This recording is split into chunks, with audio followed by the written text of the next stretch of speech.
ರೈತ ಬಾಂಧವರಿಗೆ ಪ್ರಗತಿ ಚಾನೆಲ್ಗೆ ಆತ್ಮೀಯವಾದಂಥ ಸ್ವಾಗತ. ಇಂದಿನ ತೊಗರೆ ಕಾಳಿನ ಮಾರುಕಟ್ಟೆಯ ಬೆಲೆಯನ್ನು ನೋಡಿಕೊಂಡು ಬರೋಣ. ಇನ್ನು ಯಾರು ಹೊಸದಾಗಿ ನಮ್ಮ ಯೂಟ್ಯೂಬ್ ಚಾನಲ್ನ ನೋಡ್ತಾ ಇದ್ದರೆ ಈಗಲೇ ಚಾನಲನ್ನು ತಪ್ಪದೆ ಸಬ್ಸ್ಕ್ರೈಬ್ ಆಗಿ. ನಾವು ಪ್ರತಿದಿನ ಕಾಳುಗಳ ಬೆಲೆಗಳ ಅಪ್ಡೇಟ್ಗಳನ್ನ ನೀಡ್ತಾ ಇರ್ತವೆ. ಈಗಲೇ ಚಾನಲನ್ನು ತಪ್ಪದೆ ಸಬ್ಸ್ಕ್ರೈಬ್ ಆಗಿ. ಇಂದು ತೊಗರೆ ಕಾಳಿನ ಒಂದು ಕ್ವಿಂಟಲ್ಗೆ ಎಷ್ಟು ಬೆಲೆಯು ಯಾವ ಜಿಲ್ಲೆಯಲ್ಲಿ ಹೊಂದಿದೆ ಅಂತ ನೋಡಿಕೊಂಡು ಬರೋಣ ಬನ್ನಿ.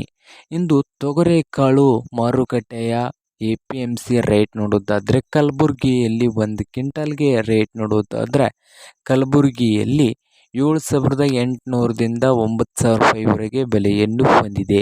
ಸರ್ಕಾರ ಕನಿಷ್ಠ ಬೆಂಬಲ ಬೆಲೆ ತೊಗರೆಕಾಳಿಂದು 7,550 ರೂಪಾಯಿ ಪ್ರತಿ ಕ್ವಿಂಟಲ್ಗೆ ಆಗಿದ್ದರಿಂದ ಹೆಚ್ಚುವರಿ ಪ್ರೋತ್ಸಾಹಧನ ಕೂಡ ಘೋಷಿಸಲಾಗಿದೆ ನೋಡಿ ರೈತರೆ. ಹಾಗೆ ಇಂದು ವಿಜಯಪುರದಲ್ಲಿ ನೋಡೋದಾದರೆ ಒಂದು ಕ್ವಿಂಟಲ್ಗೆ 7,000ದಿಂದ ಹಿಡ್ಕೊಂಡು 8,400 ರೂಪಾಯಿವರೆಗೆ ಒಂದು ಕ್ವಿಂಟಲ್ಗೆ ಬೆಲೆಯನ್ನು ಹೊಂದಿದೆ.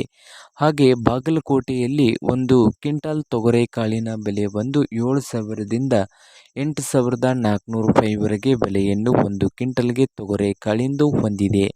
ಹಾಗೆ ನೋಡುವುದಾದರೆ ರಾಯಚೂರದಲ್ಲಿ 7,000ದಿಂದ 7,600 ರೂಪಾಯಿವರೆಗೆ ಬೆಲೆಯನ್ನು ಹೊಂದಿದೆ.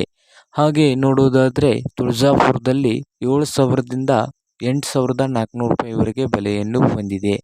ಹಾಗೆ ನೋಡ್ಬೋದು ಇನ್ನೊಂದು ಕಡೆ ಆದಂಥ ಅದೋನಿಯಲ್ಲಿ 7,000ದಿಂದ 7,800 ರೂಪಾಯಿವರೆಗೆ ಒಂದು ಕ್ವಿಂಟಲ್ ತೊಗರೆಕಾಳಿನ ಬೆಲೆಯನ್ನು ಹೊಂದಿದೆ.